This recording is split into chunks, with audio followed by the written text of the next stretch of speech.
Hello. Sorry for the noise of the fan in the background. It's like the noise, the sound the wind makes, like whirring up and down. I had two of them working, but the new one broke. And then it's sort of not so rhythmic, more natural. I'm using the yoga gym as a support to just sit comfortably in any way. I find myself leaning a bit forward and just having the support here where I'm sitting on it. I can take my weight quite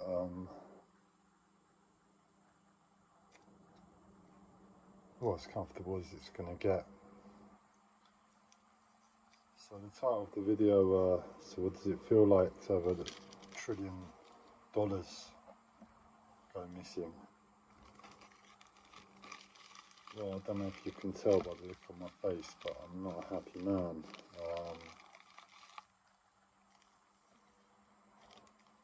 It's not necessarily gone missing, but where it was like a step away in my goal to make it happen. I've got to rethink things. Worst case scenario is I've got to save up £3,000 and replace a therapy machine. So how do we get from a therapy machine to $1 trillion?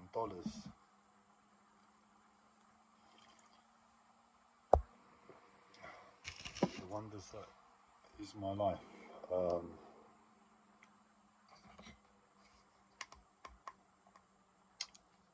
So last year, a couple of years ago when I had the boat, I was taking a 5-minute break thinking about spirituality, thinking about the Tao Te Ching that Lao Tzu wrote, Taoist book, one of the few books that I've really read in my life. And it's so poetic, you can just read it over and over, and I just absorb the words, let them go in to, essentially reprogram my mind. If you know anything of Taoists and their understanding of the mind and everything, you know the mind is a bit broken, to put it simply, and wisdom needs to be communicated in creative ways, and Tao Te Ching, to my understanding, is that communication process of this enlightened being.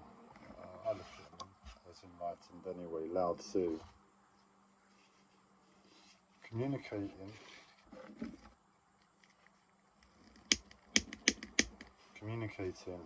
his wisdom through poetry. And if you've read the Tao Te Ching, a lot of it just doesn't make sense. It's like the next step up from whatever Confucianism is. It's very confusing if you try and understand it.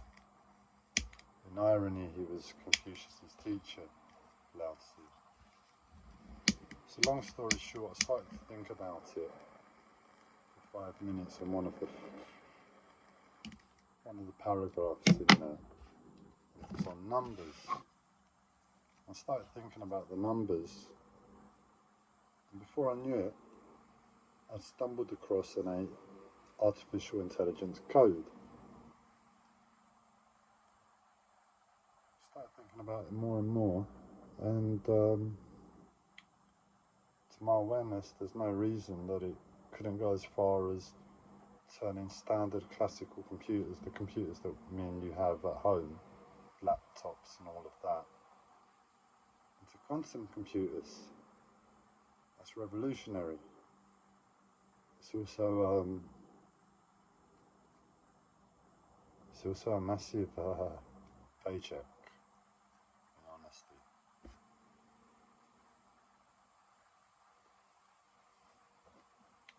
I mean, what we're talking about is a new operating system for the world.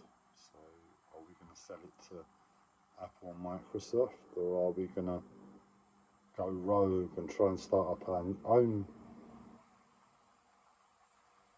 operating system? Because it's so advanced, you want it at the core of an operating system. The code is so simple, it should simplify any operating system out there, and at the same time in simplifying it, it should theoretically amplify it. So it's simplifying it and amplifying it. So we could sell it to Microsoft and Apple, that's what I'm considering.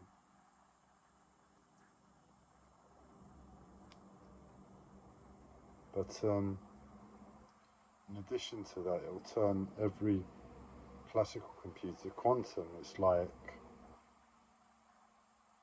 take your computer now and times it by about 200, 2000, I don't know the exact figure, but multiply it by a silly amount and you get the potential of what a quantum computer can do.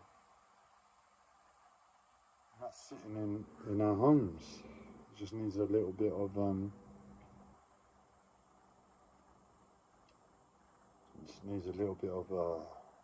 input from the right places. And it took me a few months to really come to terms with what I'd stumbled across, and by the time I was ready to write it down, my life was so stressful I couldn't. Then I got sent to mental health hospital and antipsychotic medication, and well, it made me forget. Let's put it like that. Fast forward about a year and a half, and I find myself with a therapy machine I bought off eBay for a few £100, and it requires frequencies and numbers and all of the settings that I have to do each time when I target a specific area or disease.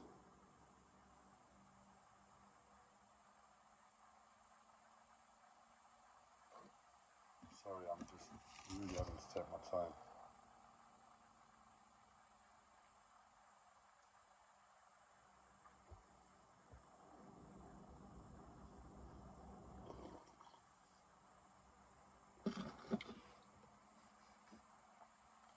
But in using the machine, the numbers started to come back to me, and I've been feeling confident that I'm able to get them down. And past week or so, in all of the madness that's happened, there was something weird that happened with the machine, and I've not been able to use it just by chance for a few days. I finally sit down to use it today, and it doesn't work. That problem just doesn't allow it to work. So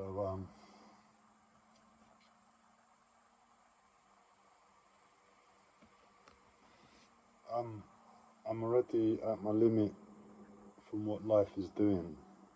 It is ripping me to bits. And this happens on top, so I believe I'm in a dream or some sort of coma, near-death experience, and it just makes me stop and say, oh, okay God, okay dream maker, okay near-death experience. I'm humbled by your supremacy and dominance over my existence here. This is unbelievably painful to experience, and I've just got to get on. So the first thing I've ordered is a replacement LCD screen. I'm hoping it's just a matter of swapping out over the screen, and that's it. That's my suspicion. And then I can do the numbers again and get on. I had big ambitions with that money, as anyone would. Last thing I need to do is send myself back to hospital, and the mental health team are currently hot on my trail where I've been making noise. That's as far as it goes. I've been making noise, but I live in a shoebox, and I've got about 10 other people in the building who live in shoeboxes, and you can't be making noise anywhere, let alone one building with about 11 shoeboxes. So that's my life, and I've just got to get on. We're going to pay in some money tomorrow morning to be able to purchase the screen replacement. Hold my breath for a few days a week until it arrives, and cross everything, because if it doesn't work, I can't imagine having to save £3,000 and be able to breathe in any way in that time. You know, it's just like, I need it for my health in the first instance. Absolutely, I need it for my health, physical health, and the amount of reassurance it gives my mental health as a result is out of this world. So I need it to function. I need it to be able to go to the shops and get my food, come home and eat, at the bare minimum. I don't need, if I can just do that for a few weeks until this magically repairs itself, I could do that, but I sort of rely on it to be able to do that at the moment. So I don't know what I'm quite going to do there. And in addition to that, it is my future. It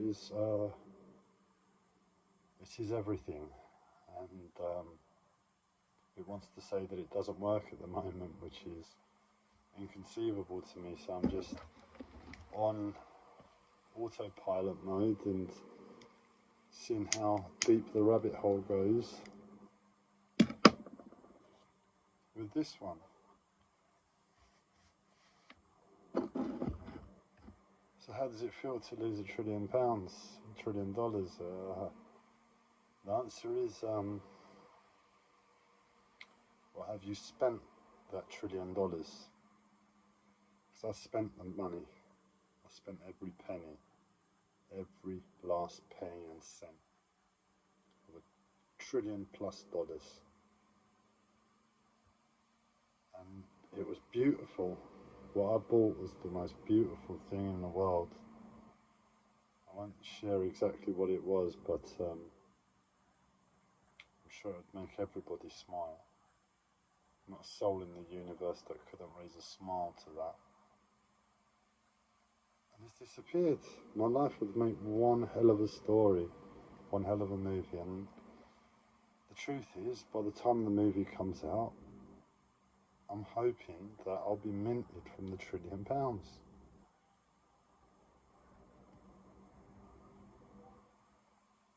It's mind-blowing. I can't admit it.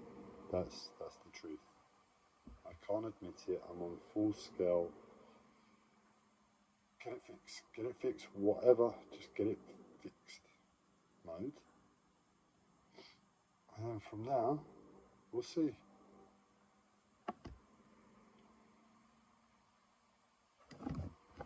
So,